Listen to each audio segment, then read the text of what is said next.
Bonjour à tous, aujourd'hui on est de nouveau à Walibi Belgium pour le deuxième parc de la saison avec du beau monde, hein, vous pouvez le voir autour de moi, on est pas mal, Coaster Tube notamment, Theme Park Rider. Alors aujourd'hui comment ça va se passer en fait? Ça va être une vidéo, alors pas que sur Conda comme la dernière fois, où il y avait les avis et tout, là je vous ferai pas un avis détaillé. Par contre je vous donnerai mon top, c'est-à-dire que lequel de Untamed ou Conda est mon numéro 1, je sais toujours pas. Faut que je vous montre un peu les choses que je ne vais pas montrer la dernière fois, la boutique etc, ça on verra. Et après ça va être une visite normale de Walibi. Alors le parc est complet mais il est limité à 30% de sa capacité maximum. Donc on est assez large quand même. Voilà. Là regardez, on est juste à côté de Conda. Et il tourne pas encore. Voilà. Are you ready?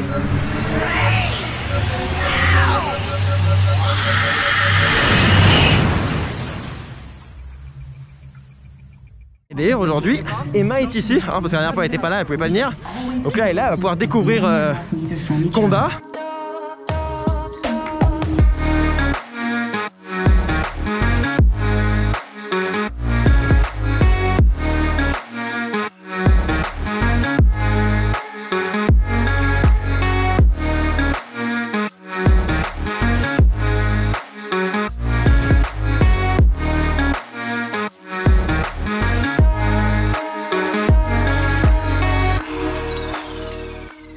Ça y est, ça ouvre enfin, donc il est 9h, presque 10h. Bah, ça va être un ride tout devant, hein, vu qu'il est froid de toute manière, que ce soit devant ou derrière, ça change pas grand chose. Mais c'est jamais fait tout devant, et là je vais être tout seul, tout devant. C'est lourd.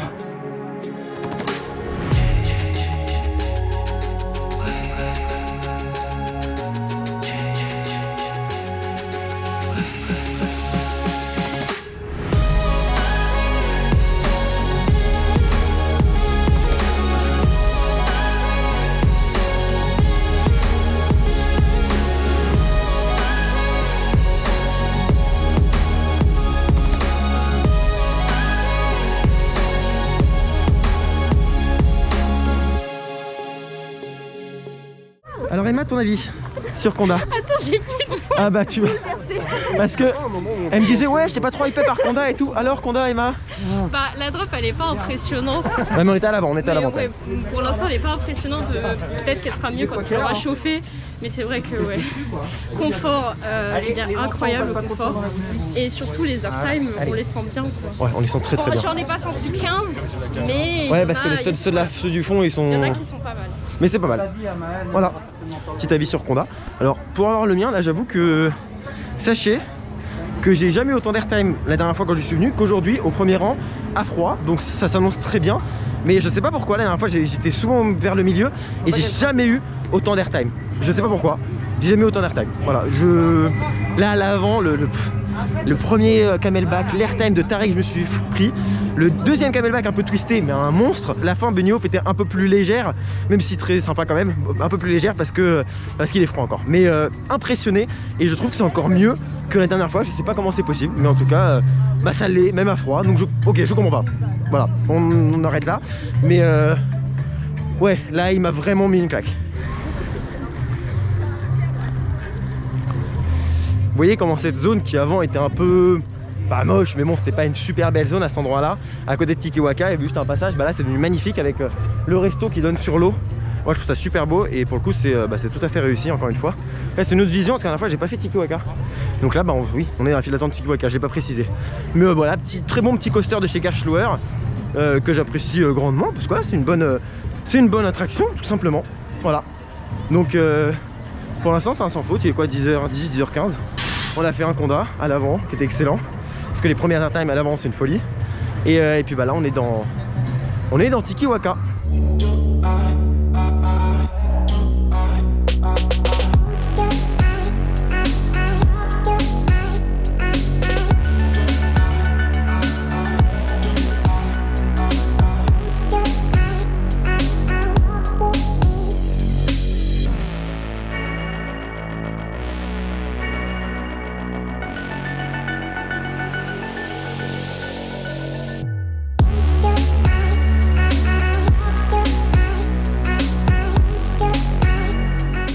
Bon, du coup là on sort de Tikiwaka, voilà, plusieurs réactions familiales, encore une fois que j'aime beaucoup. Léger, tout petit airtime à la fin, avec voilà, la petite hélice, tout mignon, tout est en petit dessus, mais c'est très très bien. Le débit est pas excellent, mais là il n'y a personne pour l'instant. Ici tout le monde est sur Conda, donc voilà, on a eu 5 minutes d'attente, donc parfait. Le matin c'est bien d'arriver tout de suite, faire Conda et ensuite aller faire les attractions qui sont à côté et qui sont normalement très prisées, qui là sont vides. Donc on va aller ensuite sur Psyche Underground en espérant également qu'elle soit relativement vide en termes d'attente. Bon et bien là nous sommes devant Psyche Underground et on y va. Normalement il y a 5 minutes d'attente, donc là c'est cool. Et on dirait que le parc est vide hein, là où on est, parce qu'en fait ils sont tous dans les files d'attente de vampires, loup-garou et Conda du coup. Voilà, je crois qu'il y a 45 minutes à vampire, 50 minutes à Conda, donc à loup-garou, et Conda il y aura une bonne heure je pense déjà. Donc franchement très très calme. Et là donc on rentre dans Psyche avec 5 minutes d'attente. Si ça c'est pas beau hein. Donc là on est dans la gare de Psyche Underground avec quasiment aucune attente hein. Et on rentre dedans directement. Bon et bien c'est toujours une excellente attraction, j'adore que ce soit voilà, la petite animation au départ avec le 3-2-1 qui accélère, ça part d'un coup et puis voilà, moi je trouve que le launch paraît hyper long et j'adore à chaque fois cette attraction. Donc voilà, Emma elle aime pas trop parce qu'elle est désorientée, elle aime pas ça. Mais je pense pas que ce soit à cause du coaster, je pense juste qu'il qu'on soit dans le noir et tout. Le coaster en lui-même, c'est juste une machine, voilà, quand t'es en extérieur je pense que ça passerait beaucoup mieux pour toi. Mais bon, ça reste à mon sens une très bonne machine. Et Dorian avec nous qui l'avait jamais testé a adoré, elle a trouvé vraiment très bien. Il est quoi, 10h30, on a déjà fait 3 coasters. Donc Conda, Tiki-Waka et Psyche. Autant dire les 2 meilleurs coasters du parc à mon sens. Donc Psyche et Conda, bon il y a Pulsar aussi qui est très bon mais voilà. Moi j'ai toujours une petite affection supplémentaire pour Psyche. Donc là actuellement, comme vous l'entendez peut-être, on est dans la file d'attente de Pulsar.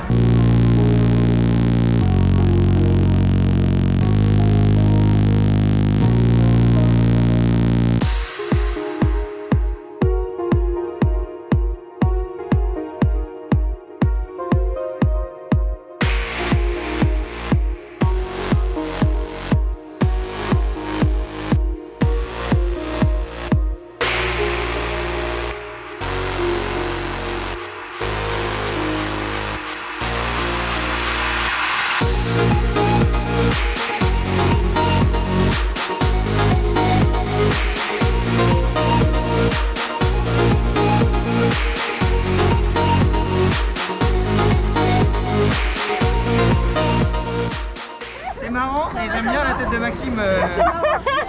Vas-y Maxime. Ça va? Bonjour. Vous avez pas la vache. Bon, bah nous pour le coup, ça va. En vrai, là où ça bouille le plus sur le côté et c'est à l'arrière. Donc si vous ne voulez pas être mouillé, mettez-vous au centre, à l'avant. Vous serez tranquille. Du coup là on sort donc de Pulsar, donc très bonne attraction hein, que j'adore tout particulièrement. Avec donc des bonnes accélérations, un truc assez gros, une technologie que j'adore, que ce soit entre la gare qui pivote sur elle-même ou alors le bassin qui se remplit d'eau en quelques secondes pour qu'on ait un immense splash à la fin. Enfin ça je trouve ça juste fabuleux. Par la suite de Pulsar on se dirige sur donc Flashback qui est juste à côté hein, vous voyez. Normalement il y a Pulsar qui est juste à côté là.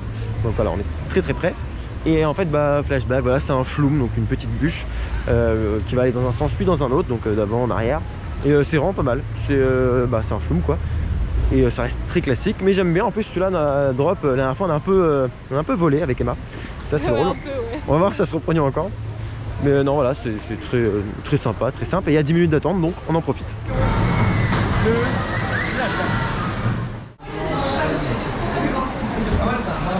On est donc dans la file d'attente de Raja River. Alors je suis pas fan du tout des bouées, mais ils m'ont traîné là-dedans et m'ont forcé voilà, menacé de mort et tout pour que je monte dans cette file d'attente. Donc du coup on y est. Et il y a 50 minutes, donc c'est énorme. Mais bon, on fait avec. Et puis bon, petit détail, mais ils viennent de repeindre la file d'attente, donc c'est joli. Et ils l'ont refait, donc pour le coup ça fait très propre. Ok, ça on peut le notifier, c'est très bien. Alors initialement il y avait 50 minutes annoncées. Là on en a fait 15-20.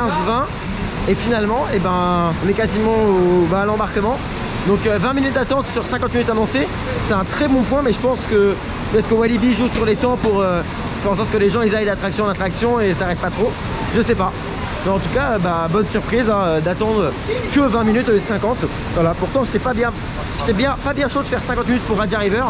Là du coup, ce sera pas le cas. On aura fait 19 minutes d'attente et en fait j'ai demandé à un opérateur qui m'a dit, quel bon plan. Il y a un opérateur qui m'a dit qu'en fait il y avait 50 minutes tout à l'heure mais que ça a du coup fortement baissé. Ils ont rajouté des bouées et tout, donc voilà. Donc là on est dans Raja River tous ensemble, on est 7. Et moi j'aime pas ce genre d'attraction mais bon.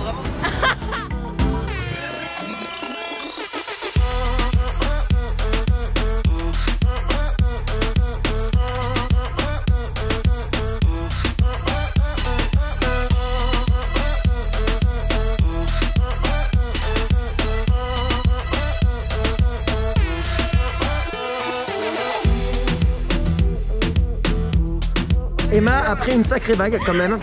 Moi, j'ai tout le pied qui est trempé. Mon sac est trempé, mais ça va, il y a des protections. Et non, mais en fait, elle a les deux trucs qui tapent des deux côtés, mais c'est bien l'été, mais pas maintenant. Ouais, on s'est pris d'un coup, j'ai plus compris ce qui se passait. Erwan, il a pris tellement tarif. Bah, l'été, ça va être génial, hein. Aucun problème, à pleine chaleur, c'est top. Ici, là, c'est. Ouais. Ah, c'est marrant, mais je suis mouillé, quoi. Bon, on le refait. Et lui, j'ai jeté à l'eau, lui. Alors, note spéciale. Pour les mesures Covid, regardez derrière, les bouées sont vides et celles qui partent là-bas sont vides aussi parce qu'en fait ils les désinfectent toutes et là on est à la dernière bouée avant la désinfection, voilà. En tout cas, vu comment il mouille, l'été ça va être génial à faire. Après moi je reste pas trop fan de ce genre d'attraction. Amy, je préfère celle de Fantasyland parce qu'elle a un côté très impressionnant, mais voilà, pour l'attente qu'on a fait, pas de problème, 20 minutes ça va. C'est quand même un très bon raft, hein, franchement. C'est quand même un très bon raft, surtout parce qu'il mouille énormément. Et voilà, moi je préfère celui de Fantasyland parce qu'il y a le côté très théma et tout qui a une vraie valeur. Alors qu'ici c'est vraiment. Ici c'est vraiment le but, c'est vraiment de se faire mouiller. Et j'avais pas spécialement envie aujourd'hui d'être tout mouillé. Alors là on est donc à côté du resto à Karma World. Donc à côté du lac aussi, ça c'est trop cool. Donc là on mange tous ensemble. J'ai également repris une petite bière, hein. L'abus d'alcool est dangereux pour la santé, je le répète encore une fois. Alcoolique exactement. Et du coup j'ai pris une petite bière. Bon, on avait déjà ramené les sandwichs parce qu'on n'était pas sûr de ce qu'il y avait s'il allait avoir ici. Et puis bouteille d'eau, voilà, classique. Mais en tout cas c'est cool, hein, la petite vue sur le lac à côté, enfin très très cool. Et donc là on va manger.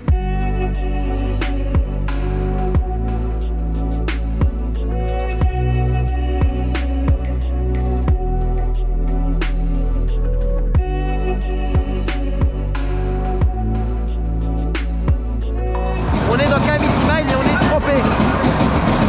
C'est un enfer. C'est un enfer, on est vraiment trempé.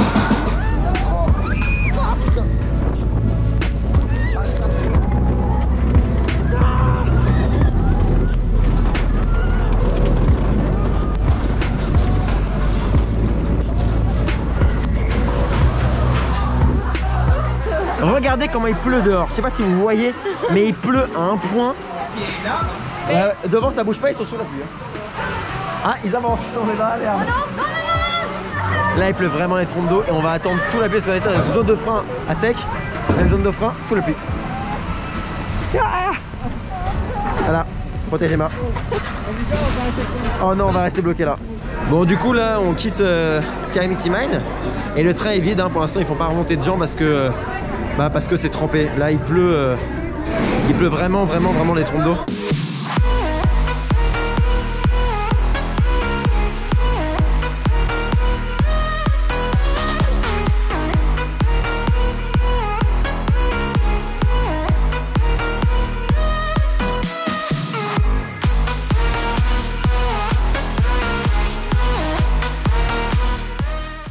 Bon, du coup après le loup-garou, là on se dirige vers la zone de Conda tout simplement. Alors jusqu'à présent vous avez sûrement pas eu beaucoup de plans. J'ai fait beaucoup d'on-ride parce que en fait le problème c'est que je peux difficilement filmer avec la caméra et encore moins avec le stabilisateur. Comme vous avez pu le voir, il s'est mis à pleuvoir des trompes d'eau et donc il a fallu faire des choix. Donc là vous avez un merch un peu... bon, je suis pas fan de ce merch là personnellement, mais en gros c'est une photo de Conda en noir et blanc avec marqué I survived Conda. En gros j'ai survécu à Conda. Bon, voilà, c'est pas exceptionnel, je suis pas fan de ce design là, mais en tout cas il existe en pull, en t-shirt. Ensuite vous avez donc un design un peu plus sympa, hein, que j'ai acheté cette tasse déjà, celle-là. Et super belle, voilà, elle est un peu en relief avec le design de Conda. On voit quand même un rail qui passe, donc ça rappelle que c'est un coaster. Vous avez plein de trucs, des tote bags, des vestes, des pulls. J'avoue que même celui-là il est beau. Et c'est con parce que là il y a un pull qui est pas mal, mais j'aurais préféré avec le t-shirt en pull. Enfin bon, c'est pas encore un truc de Conda, mais là c'est Conda là d'ailleurs. C'est pour la petite attraction parce que dans la zone où il y a Conda, il y a une petite attraction pour les enfants, un tout petit truc qui s'appelle Conda là. Donc là ils ont fait la ref et ils l'ont mis en merch tout simplement.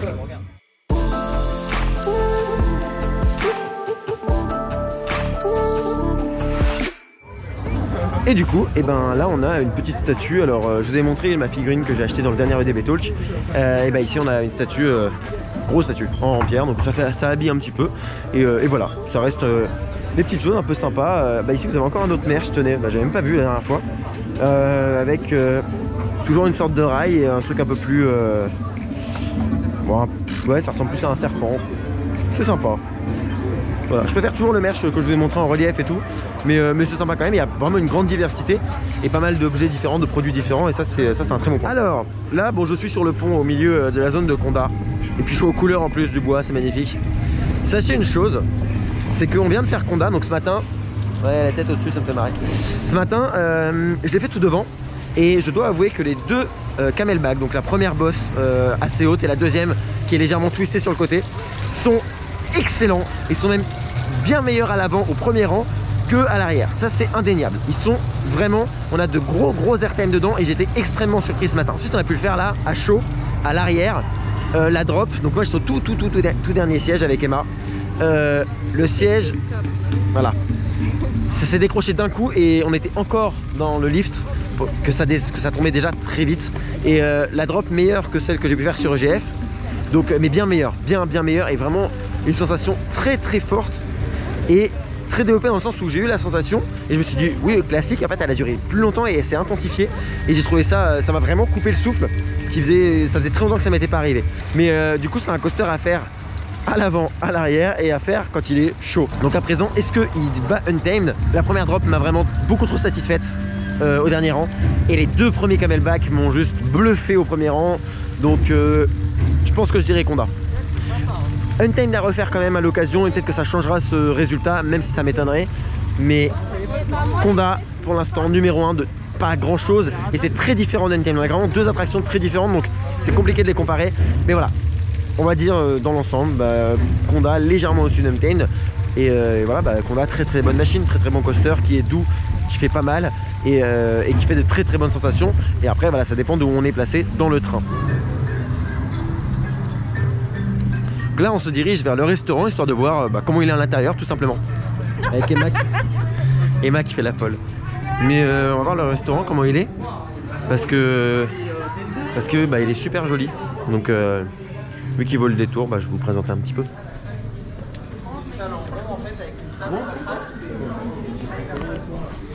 Alors évidemment dans l'immédiat les salles sont fermées parce que Covid, donc les restaurants sont interdits.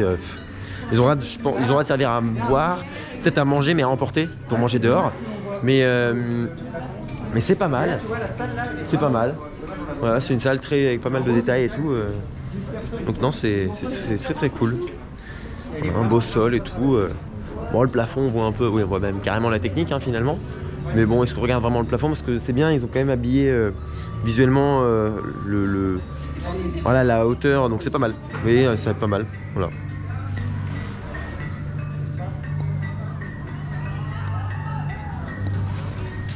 Bon, ça fait un peu vite sans les tables et tout, mais bon, normalement il y en a. Et regardez dehors, vous avez ici toute une terrasse, ça c'est cool. On a passé une bonne journée, plutôt bien gérée, il y a eu quelques pannes, mais dans l'ensemble c'était pas trop mal géré. Enfin, en tout cas, on n'a pas été hyper impacté.